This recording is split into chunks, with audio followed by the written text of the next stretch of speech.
Bunny? Well, that's probably because Daddy was just, I have a frog in my throat, sweetheart.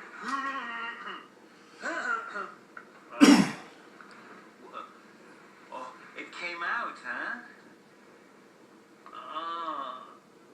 Well, of course the Tooth Fairy will come. Well, tonight, of course. Well, sweetheart, I wish Daddy could find it for you, but I'm working. Honey, does Mommy know you called? Or I'll try. Yes, I love you too, sweetheart. Yes, I do. Very much. Yeah. Okay. Okay, bye. Oh, God, I feel so guilty. Debbie? Her tooth came out, and she can't find it, and she's afraid the Tooth Fairy won't know. Oh, God, that thin, reedy little voice, you know what that does to me?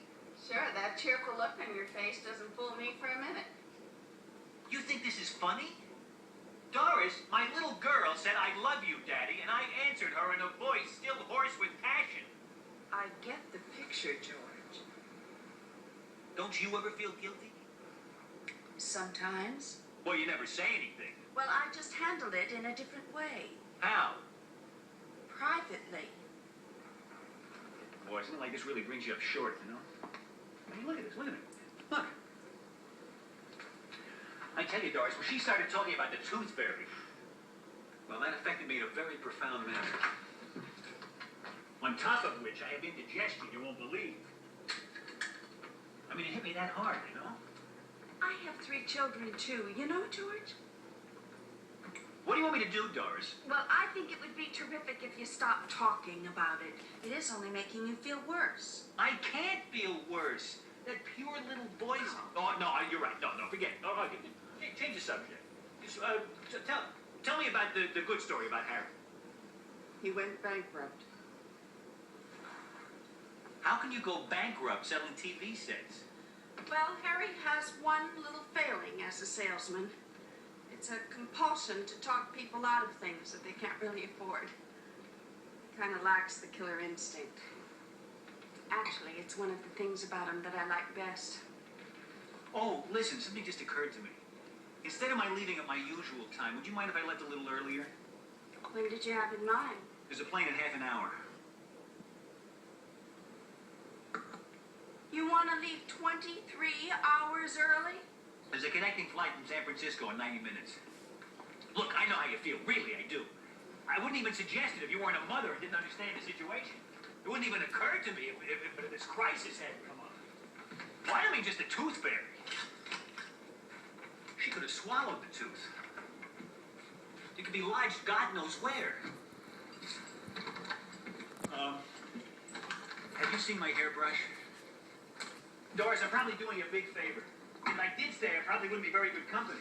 I mean, I'm thinking of you too. With the way I'm feeling. Well, you probably understand.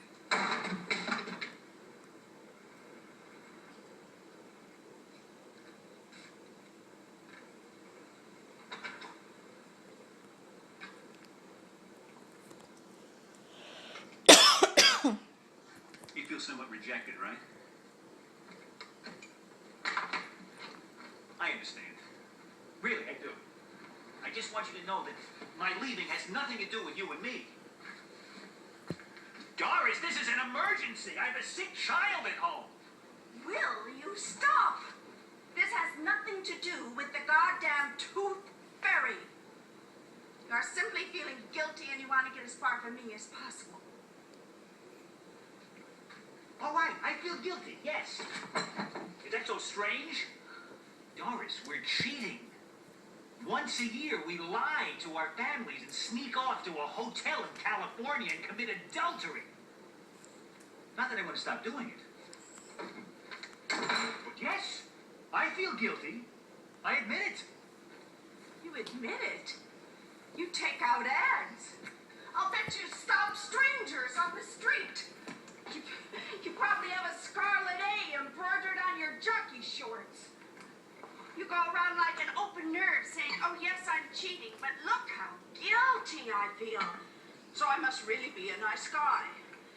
Then to top it all, you have the incredible arrogance of thinking you're the only person in the world with a conscience. Well, that doesn't make you a nice guy, George. You know what that makes you? A horse's ass.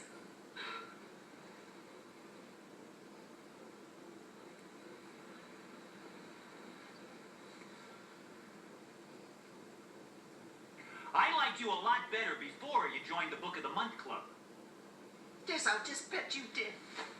Look, can we discuss this in the car? The car.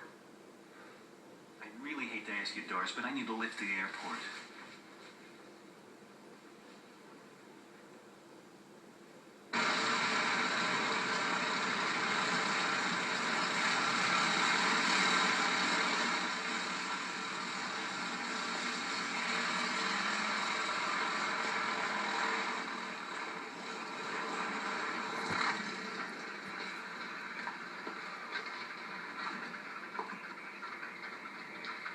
Cheer up, Doris. It's not the end of the world. I'm not leaving you permanently.